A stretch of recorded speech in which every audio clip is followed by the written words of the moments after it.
इसमें है कि मेरा उसका टूट रहा है, ये हो रहा है, मेरा नहीं आ रहा है, ये नहीं देखना। पहले तो एक फुट होना है, चाहे टोला में टूटा, चाहे खेड़ा में टूटा, चाहे फार्म में टूटा।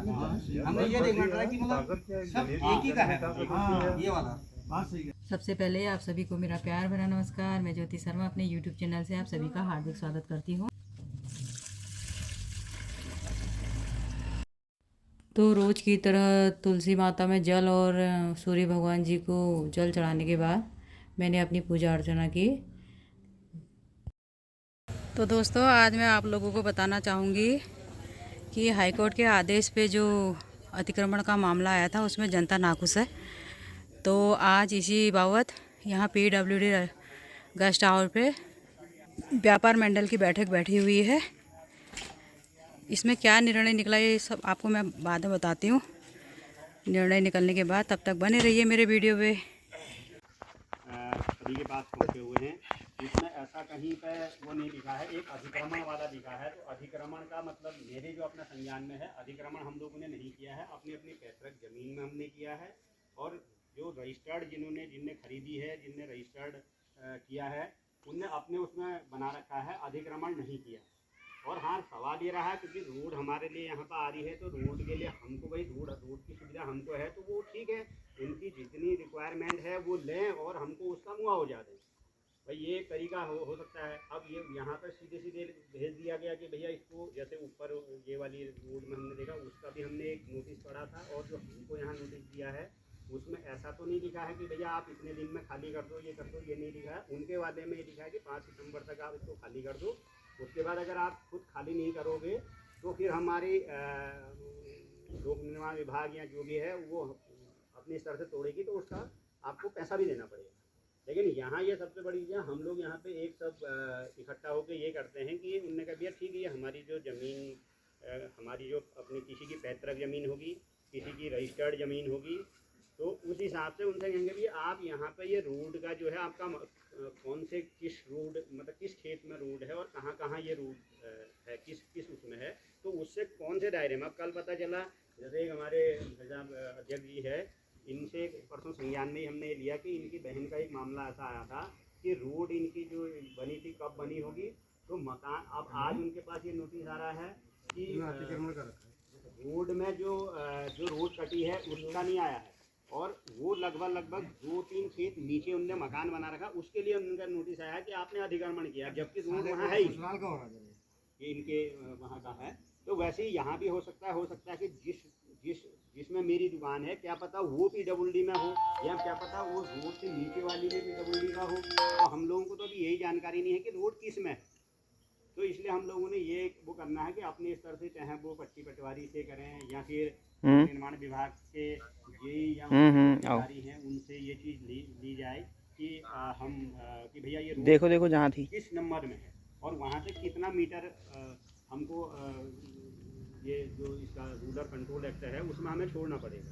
अगर उसके बाद भी ठीक है, कल को अगर यही नेशनल हाईवे बन जाती है, तो उसके बाद भी वो जो उनका मानक होता है वो तो लेंगे ही, क्योंकि हमें तो देनी पड़ेगी उसके लिए, तो उसका वो हमको मुआवजा देंगे और चीज़ लेंगे। तो मैं ज़्यादा ना कह करके हम लोगों को सब एक चीज़ है। अब इसके बाद बीच में ये होगा कि भाई आज जैसे हम यहाँ पे इकट्ठे हुए हैं, कल को हमको हो सकता है इसके लिए हमको SDM साहब के यहाँ जाना पड़े या अधिशासी अभियंता के यहाँ जाना पड़े, तो उसमें खर्चे का भी आएगा और टाइम भी इसमें लगेगा। और उसमें अब ये नहीं कि हम कहेंगे यार अध्यक्ष महोदय हैं, अध्यक्ष महोदय अपना सब कुछ करेंगे, तो ये एक संभव नहीं है। तो इसमें सब लोगों ने, अध्यक्ष महोदय के साथ ही जो लोग अगर उसमें होते हैं 8-10 लोग जितने होंगे, तो वो लोग हम एक प्रतिनिधिमंडल लेके जाने के लिए तत्पर रहना जरूरी रहेगा। और बगैर सुझाव यही है, बगैर सुझाव अपने अपने स्तर से देते रहें। धन्यवाद। शर्मा जी को पहला मौका इसलिए था क्योंकि मेरे ख्याल से इन मामलों के बड़े अच्छे जानकार हमारे बीच में हैं, और कुछ सुझाव मेरे स्तर से भी हैं। एक तो ये है मामला कि हम लोगों को पता नहीं है, जैसा कि भाई साहब ने कहा कि रोड की ज़मीन कितनी है, तो हमारी ये रोड मेरे ख्याल से सन 75-76 के आसपास बनी है। कई लोगों ने इस बात को स्वीकार किया। और अभी खेरला से कोई आए थे मेरे पास, बालीराम जी आए थे, उनका भी मकान है रोड के किनारे। तो उन्होंने ये बात कही कि भाई जब हमने मकान लगाया, मेरे पिताजी ने उस समय पीडब्ल्यूडी के जो उस समय जो क्षेत्र में जो जमादार जो जिनको कहते हैं वो थे, और लोगों से भी पूछ पाछ के उन्होंने किया था, तो उनका ये कहना था कि मेरे अनुसार 7 मीटर का उस समय इसका दायरा था, क्योंकि 75-76 में ये रोड आज इतनी नहीं थी, इतनी चर्चित रोड नहीं थी। एक लिंक मार्ग मेरे ख्याल से हुआ करता था ये, और विभागों के भी अपने अपने मानक होते हैं प्रत्येक। जैसे हमारा नैनीताल जिले में निर्माण खंड के अंतर्गत रोड है, तो निर्माण खंड ग्रामीण सड़कें बनाता है, लिंक मार्ग बनाता है, जिला मार्ग है, प्रमुख जिला मार्ग है, और राज्य राजमार्ग हो गए। तो हमारी ये रोड जो है प्रमुख जिला मार्ग के अंतर्गत आती है। अभी ये आज इन्होंने पिछली बार फीता 9 मीटर के अनुसार लगाया, और इस बार इन्होंने फीता 12 मीटर के अनुसार लगा दिया। अगली बार सर्वे हो क्या पता है 16 मीटर का फीता लेके आ जाएं। तो ऐसा तो नहीं है कि ये है। तो मेरा तो ये सुझाव है कि 2 चरणों में हम लोगों ने इसका वो करना चाहिए, क्योंकि जहाँ पर ये हो ही रहा है तो थोड़ा बहुत और भी हम लोगों का जो भी बन पड़े, थोड़ा बहुत जो भी होता है। तो एक चरण तो मेरा सुझाव है कि ये पीडब्ल्यूडी कार्यालय में जाके मेरी संजय कुमार पांडे जो भी अधिशासी अभियंता है उनसे बात हुई, तो मैंने कहा कि सर क्या इस प्रकार से हम अगर कर रहे हैं काम को तो क्या ये तर्कसंगत है नहीं है। तो उन्होंने कहा बिल्कुल आप लोग कीजिए, और जिस दिन करेंगे हमारे सक्षम अधिकारी भी आप लोगों के वहाँ पर आएंगे, इस बात का तो उन्होंने कहा। लेकिन चलिए विषय वो नहीं है, लेकिन मेरा ये कहना है एक तो हम पहले ये तय करें कि ये रोड में पीडब्ल्यूडी ने कितनी अधिग्रहित उस समय जमीन कर रखी, 75-76 में किस समय कितनी अधिग्रहित कर रखी थी। हो सकता है उसमें मामला जो बड़े भाई ने कहा रोड दाएं है बाएं है, लेकिन एक बात तो आप सभी को समझनी पड़ेगी, कोई भी विभाग है वो जनहित में काम करता है, जनता के विरुद्ध काम नहीं करता है। रोडें बनी हैं, पाइपलाइनें हैं, सब हमारे लिए हैं। तो बाई चांस उस वाली स्थिति अगर आती है कि मान लीजिए रोड यहाँ से आ जाती है, तो उस स्थिति में मेरे ख्याल से ऐसा नहीं है कि पूरा भवन ही तोड़ दें, यथास्थिति को बनाए रखेंगे। इसमें कोई मैं नहीं समझता हूँ घबराने की बात है कि रोड अगर ठेकेदार ने अपने हित साधने के लिए ऊपर या नीचे थोड़ी कर रखी है, तो उसमें किसी का भवन अगर बीच में आ रहा है, ऐसा नहीं है कि उसको हटा के वो पुरानी वाली रोड को छोड़ के नई रोड बना देंगे। यथास्थिति तो रहनी चाहिए, ऐसा मेरा अनुमान है। और दूसरे चरण में हम लोग ये कर सकते हैं कि हम अपने स्तर से एक अमीन को लेके आएंगे। जिन की यहाँ पर ज़मीनें हैं, हो सकता है मैंने अब ज़मीन में अपने पिताजी ने जो मकान बनाया है हमने रजिस्ट्री नहीं करा रखी है, वो विषय अलग है, लेकिन किसी की तो है वो, तो हम उसको दिखवाएं कि भाई ये हमारी कितनी ज़मीन है जो संबंधित विभाग में रजिस्टर्ड है। उस ज़मीन को अगर हम दिखवाएं, और एसडीएम साहब के पास भी अपने जाना चाहिए, और सक्षम अधिकारी राजस्व विभाग से हो चाहे पीडब्ल्यूडी से हो और अमीन हो, ये हमको उसी समय मौके पर उसको लिख के दें कि हाँ भाई ये इस व्यक्ति की यहाँ पर इस ज़मीन पर है और यहाँ पर कब्जा है या नहीं है, वो उनको मौके पर करें, जिससे कि डीएम साहब तक ये मामला चले जाए। क्योंकि एसडीएम को मेरे ख्याल से ये अतिक्रमण हटाने के लिए वो बनाया है, वो नोडल अधिकारी बनाया हुआ है, एसडीएम ही होते हैं वैसे अतिक्रमण के मामले में। और एक वीडियो में देख रहा था डीएम मैडम की, उनका ये कहना था कि अतिक्रमण के खिलाफ जो कार्रवाई हो रही है तो बहुत ज़्यादा इसमें घबराने वाली बात उन लोगों को नहीं है जिनको लगता है कि उन्होंने अतिक्रमण नहीं कर रखा है। वो अपने साक्ष्य प्रस्तुत करें, अपने कागज़ लेके आएँ, और उसके अनुसार उनके साथ मतलब उसी प्रकार से फिर उसी के अंतर्गत कार्रवाई होगी। ये उनका वीडियो था, और इसके लिए बहुत से संसाधनों की जरूरत पड़ेगी। खैर चर्चा को आगे बढ़ाते हैं, और लोग भी अपने विचार रखेंगे। मैं अनुरोध करता हूँ हमारे अध्यक्ष जी भी अपने इसमें कुछ विचार यहाँ पर रखेंगे, और लोग कोई अगर कोई बात कहना चाहते हैं तो अध्यक्ष जी का तो समापन भाषण आ जाएगा। कोई और लोग अपनी अगर कोई बात रखना चाहते हैं तो बिल्कुल सादर आमंत्रित है। इसमें पहले स्टे का नहीं मिल सकता, मैं मतलब कार्रवाई तो होने में पहले उनका ऑर्डर आ गया, तोड़ो करके कल हम यहाँ बनाने में लगे, अमीन तक पहुँचने तक हमें देर लग गया है। हम एक ज्ञापन मतलब जैसे उनको दे पहले, वो कार्रवाई तो हमारे होते रहेगी अमीन की, उसमें तो लगेगा टाइम। वो आगे कल के दिन परसों के दिन यहाँ तोड़ फोड़ के लिए, तब तक तो सब फिर बाद में वो कार्रवाई करके भी तो कोई नहीं जाएगा ना। ऐसा है, इसके लिए तो एक शिष्टमंडल एसडीएम साहब के पास जाए और उनसे कहे कि भाई हमको आपके चिन्हीकरण से ऑब्जेक्शन है, और हम इसको अपने स्तर से कराना चाहते हैं, और जब तक हमारी ये कार्रवाई पूरी नहीं होती है, जितना भी समय दे उस समय सीमा के अंतर्गत हम कर लेंगे। अमीन लाने का कोई वो नहीं है, उन्हीं से ही। वैसे अमीन लाने की जरूरत नहीं है, जिनके पास अपने कागज हैं, अपने कागजों की फोटोकॉपी सारे लोग अपना जो है, अभी जैसे अब यहाँ पे एक बनाई है तो इसमें जो है एक उनको दे के, और यही चीज़ें जैसे कल यहाँ पर एक अभी एक बन जाएगा एक वो कि उन्होंने कभी हमारे यहाँ पे अभी तक इसका जो है मुआवजा तक नहीं मिला है इस क्षेत्र का।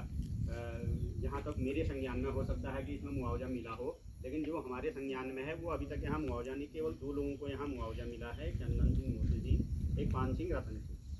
तो केवल 2 लोगों को अभी तक यहाँ पे मुआवजा मिला है और अन्य लोगों को नहीं मिला है। अगर इसमें विभाग ये भी कहेगा कि भैया आपने तब आपसे आज तक आपने क्यों नहीं कहा, तो हम ये कहेंगे भैया हमको ये रोड की सुविधा हम लोगों को थी और हमको इस मुआवजे से मतलब नहीं था, क्योंकि सुविधा तो रोड हमारे लिए है। लेकिन आज जब अधिक्रमण वाला मामला आ रहा है तब हमको ये संज्ञान में आ रहा है। ये चीज़ें हम वो बना करके एक कल ही, मतलब इसमें देर करने की ज़रूरत भी नहीं है, कल आज एक बना के या तो अधिशासी अभियंता के यहाँ या फिर एक उप जिलाधिकारी कोशिया कुटौली में एक ज्ञापन व्यापार मंडल की ओर से और जितने भवन स्वामी हैं उनका नाम लिख के और वो करके उनको दे दें। उन्होंने कहा भाई अगर हम आपको इतला दे रहे हैं उससे पहले इस चीज़ की कार्रवाई कर लें कि भैया ये रोड कहाँ से कहाँ तक है और कितना इसमें वो चीज़ है, क्योंकि हमको स्पष्टीकरण का पता नहीं चल पा रहा है।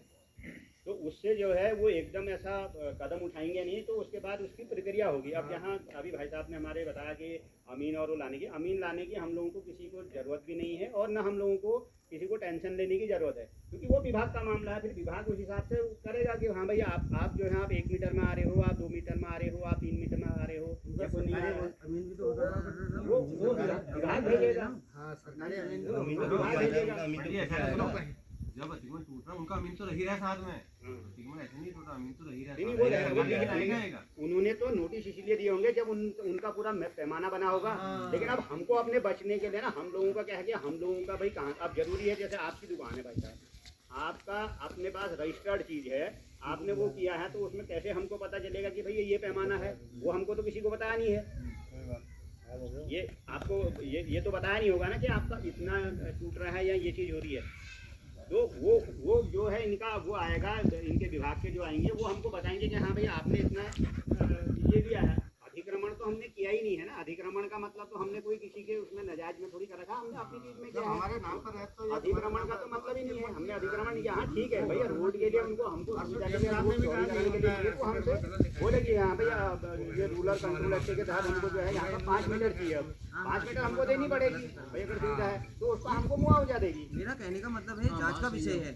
और जो सरकारी अमीन जो आ रहा है, अब मैं तो ये समझता हूँ कि जब वहाँ से डिमार्केशन के लिए वहाँ से आदेश आए होंगे, तो जो डिमार्केशन करने वाले हैं, ये नहीं सोचा कि मेरा उसका टूट रहा है, ये हो रहा है, मेरा नहीं आ रहा है, ये नहीं देखना।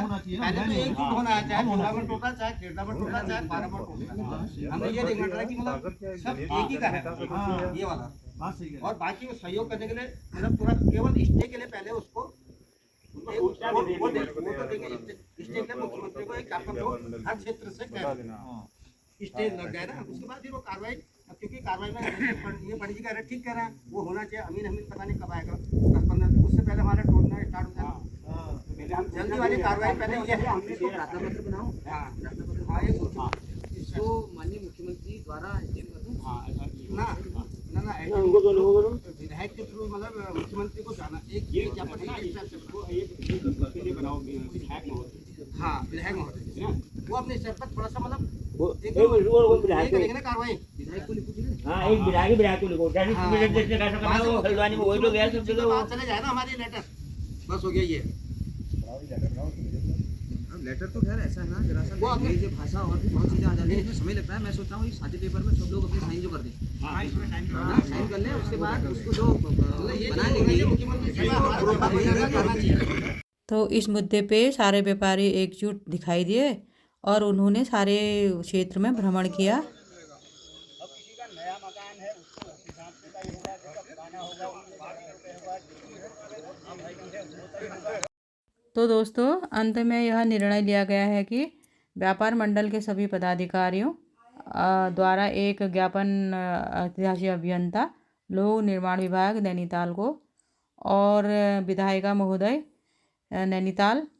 नैनीताल क्षेत्र व उप जिलाधिकारी कोशिया कुटौली को दिया जाएगा। तो दोस्तों प्रशासन की ओर से क्या निर्णय रहेगा, इसको जानने के लिए आप मेरे चैनल को सब्सक्राइब कीजिएगा, और इसीलिए मैं आपको आगे को सब चीज़ दिखाते रहूँगी, बताते रहूँगी।